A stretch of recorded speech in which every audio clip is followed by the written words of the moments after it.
শরীর যদি না ভালো থাকে তো সব কিছু শূন্য।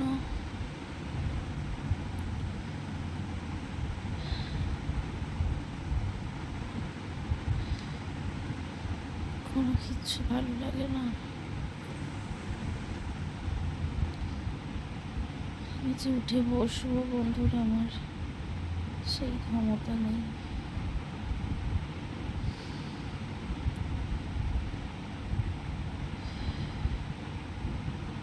তোমরা এই জল বৃষ্টিতে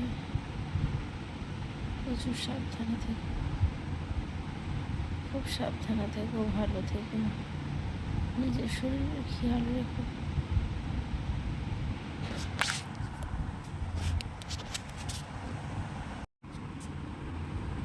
জ্বরে গা পুড়ে আসছে বন্ধুরা,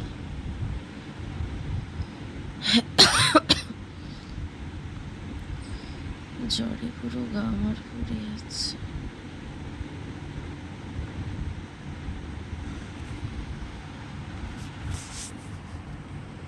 আমি শুয়ে শুয়ে ভিডিও করছি বন্ধুরা, তোমাদের খবরটা দেওয়ার জন্য। তোমরা প্লিজ কিছু মনে করো না।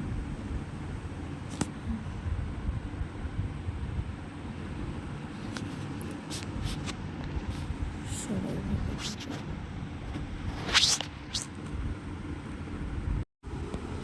তো বন্ধুরা দেখো, এখানে আমার বর মিষ্টি মুড়ি কলা দিয়ে গেছে, দিয়ে ডিউটি চলে গেছে। ও বললো এই খাবারটা খেয়ে নিয়ে ওষুধগুলো খেয়ে নেবে, তো আমি সেটাই আস্তে আস্তে খেয়ে নিচ্ছিলাম। তো আমার শরীর এখনও ভালো নেই, তোমরা আমার গলা শুনেই বুঝতে পারছো। তারপর দেখো পরের দিন মানে রবিবার সকালে চপ আর বেগুনি নিয়ে এসেছিল আমার বর, গরম গরম। ওটা দিয়েই মুড়ি খেয়ে নিচ্ছিলাম, পেঁয়াজ কাঁচা লঙ্কা ধনে পাতা কুচিয়ে মুড়ি খাচ্ছি। মানে আজকে সকালে বেগুনি আর চপ দিয়ে জলখাবার খাচ্ছিলাম। আর মুখ আমার পুরো তেতো, মুখে আমি কোনো স্বাদ গন্ধ কিচ্ছু পাচ্ছি না, না পাচ্ছি স্বাদ, না পাচ্ছি গন্ধ, কোনো কিচ্ছু পাচ্ছি না, পুরো তেতো হয়ে আছে আমার মুখ। তো তারপর দেখো ও মাংস নিয়ে এসেছিল, মাংসটা ঢেলে নিচ্ছিলাম একটা থালাতে। আর দেখো খেতে পারবো না, কত মাংস নিয়ে এসেছে দেখো আমার বর। আমি ওকে বলছিলাম এত কেন নিয়ে এসেছো মাংস,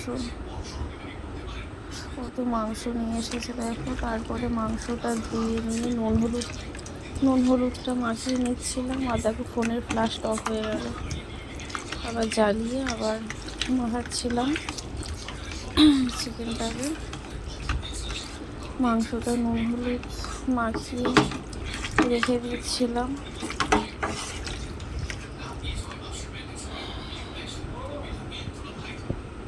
শরীর প্রচণ্ড খারাপ বন্ধুরা, একদম আমার শরীর ভালো নেই, কথা বলার মতো আমার কোনো ক্ষমতা নেই। আমার গলা শুনেই তোমরা বুঝতে পারবে।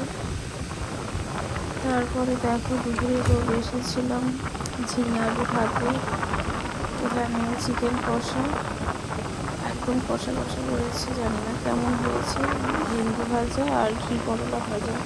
আমি তো কোনো স্বাদ গন্ধ কিচ্ছু পাইনি। আমার বর বললো খুব ভালো হয়েছে মাংসটা, ও যেটা খেয়ে বললো যে মাংসটা খুব ভালো হয়েছে নাকি,